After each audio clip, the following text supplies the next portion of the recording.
Hello and welcome to another video, and I thought it would be fun to do some first impressions of Star Wars Battlefront 2. Now, I had an ability here to play this game not only on the Xbox One X, but I also got to play it early thanks to EA Access, which is something I've actually had since its inception, and so I was really excited to jump in and try out Star Wars Battlefront 2. All of the footage you are seeing, the little bit of footage I'm putting in this, because again, this is first impressions, this isn't a final review of the game, have been captured on an Xbox One X. Now, unfortunately, I don't have a way to upload 4K video, so you guys are going to be seeing it in 1080p, but trust me when I tell you, this is a gorgeous looking game, but it does have a few caveats. I've been loosely following all of the hubbub surrounding this game and the microtransaction aspect of it, but for me, I'm going into this game because I am excited about the single-player campaign. That's what draws me to Battlefront 2, if we're being honest. The multiplayer is kind of a secondary thing for me.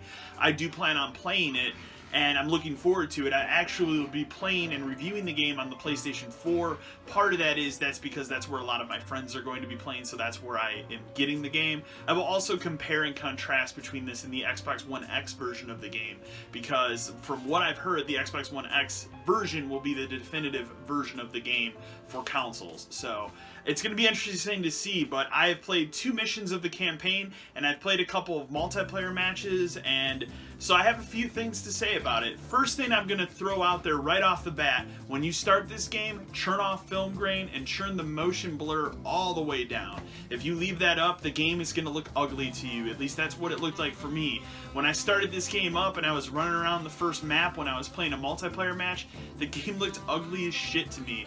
And I didn't realize until I started digging into the menu options that it wasn't because of the graphical fidelity, it was because film grain was heavily on. Film grain is a terrible thing in most video games. There's very few video games that can get away with using film grain to a good advantage. It always looks shitty to me. It was a night and day difference when I turned that off and I turned the motion blur off to see how good this game looks. This game is jaw-droppingly good looking. So I played a match of the Galactic Battleground, or is it called Galactic Battleground? I don't know, it's the big, like, conquest mode, essentially. I honestly forget what it's called, but it's conquest mode from Battlefield with Star Wars. Like, that's what this game is. This game is Battlefield, but Star Wars. And it's cool, it's fun. I had a lot of fun with it. You know, I enjoyed the first game's multiplayer a lot. I mean, that's all the game was, but it didn't have a lot of maps or modes, and I feel like there's a lot more here, at least from the beginning. I enjoyed everything I played of it. I thought it was fun, and my first match, I got like 15 kills. I had, I think, a 13 kill streak going at one point. I don't know if it's just people were bad. I don't know, but because I'm not usually really good at online shooters, so I enjoyed it. I had a lot of fun with it. I think it looks great visually. I think it controls really well. I'm still getting used to, there's like, if you hold B or circle on a PlayStation 4 controller, that's how you crouch, but if you tap it, you do this weird roll thing. I'm not sure if I'm really a huge fan of that yet, but we'll see as time goes on. But then, most importantly, I had a chance to dive into the single-player campaign.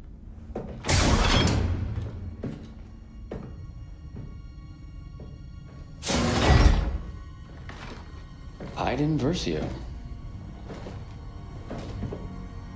Inferno Squad.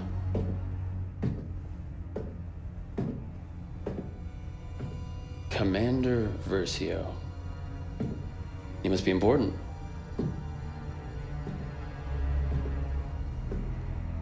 Look at me. So let's talk facts. That's what I'm here for. You have the activation code. I've got the ability to help you out. Just give me the code.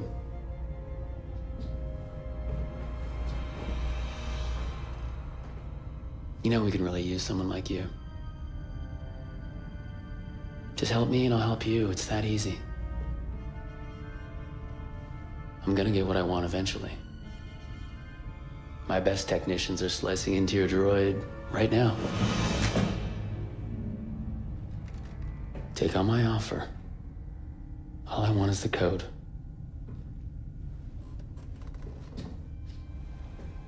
The Empire's time has come.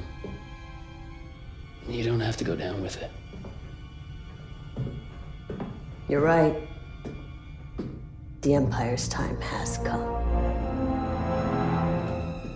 Now, this is the thing that has had me most intrigued about this whole package this time, because this is the biggest thing I wanted out of the first Battlefront, was a single-player campaign. That's what interests me in these kind of games, and I'm going to be really honest, I've been hooked from the beginning. I actually really like the story of this. I think it's extremely interesting. I've always had that thought in my mind of what would it be like on the other side of the battlefield, so to speak, when the rebels win at the end of Return of the Jedi, and that's exactly what this game is showing you.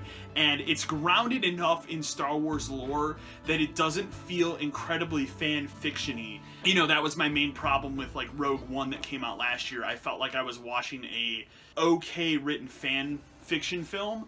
And this, I think, for me personally, and this is going to be controversial and people are going to be like, you're nuts and everything, but I feel like this is more authentic than that movie was for me. So, but again, I've only played 2 missions of it, so I can't really speak to, the quality of the entire campaign. I've heard it's about 5 to 6 hours long. That's to be expected with these kind of games. I'll tell you, between the 2 missions I played, it took me like an hour and a half, but I also looked around and was really admiring the environments, especially the Endor level.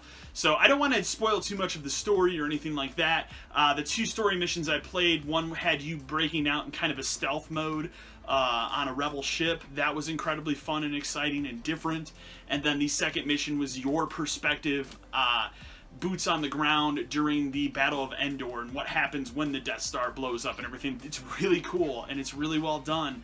I'm gonna butcher that woman's name that plays the main character in this story, but she's freaking phenomenal as this character, and I really, really like it a lot. So I'm really excited to sit down next weekend when this game comes out and blow through this story mode. So, but I had a lot of fun with it. If I have any complaints about it right now, number one, the enemy animations when you kill enemies in this game is awful. It looks like a game from 10 years ago. When you're killing an enemy, they kind of just clutch their gut and fall over. And that's fine for like shooting one enemy, but after you shoot like 20 people in a row and you see the same animation, it's kind of weak. Especially, it's kind of alarming for a big budget game. You know, when you load this game up, there's like a splash screen of about 6 different EA developers that worked on different aspects of this game. And it just kind of blows my mind that we have all these developers that worked on Star Wars Battlefront. You couldn't make these death animations look a little more realistic?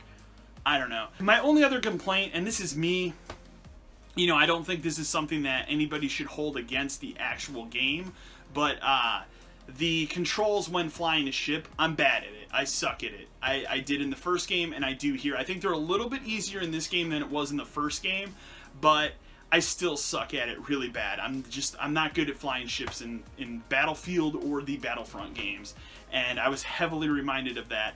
And in the 2 missions, and I think I was starting the 3rd mission, I'm not actually sure. I assume they only let you play the first 3 missions in this trial, but I don't know. I doubt I could play through this entire campaign in that trial. Even though I could beat it in the 10 hours that they allow you to have, I doubt they would let people do that. Because if they let me do that, like I'd be honest, if they let me play through that entire campaign in a 10-hour trial and I was able to beat it, I don't know if I would buy the game then. Because, the multiplayer, like, it's a draw, but it's not a big enough draw for me personally. Whereas this campaign is, so... but I'll enjoy the multiplayer, and I have buddies that are going to be playing it, so that's, is what it is. However, I like what I've played thus far. Bottom line, I like what I've played thus far. I think it seems like it's a pretty heavy improvement over the original game. I think fans of Star Wars are going to be really happy, and I hope it turns out for them. It'll be interesting to see when the full game launches the extent of the microtransactions and the loot crate system in this game.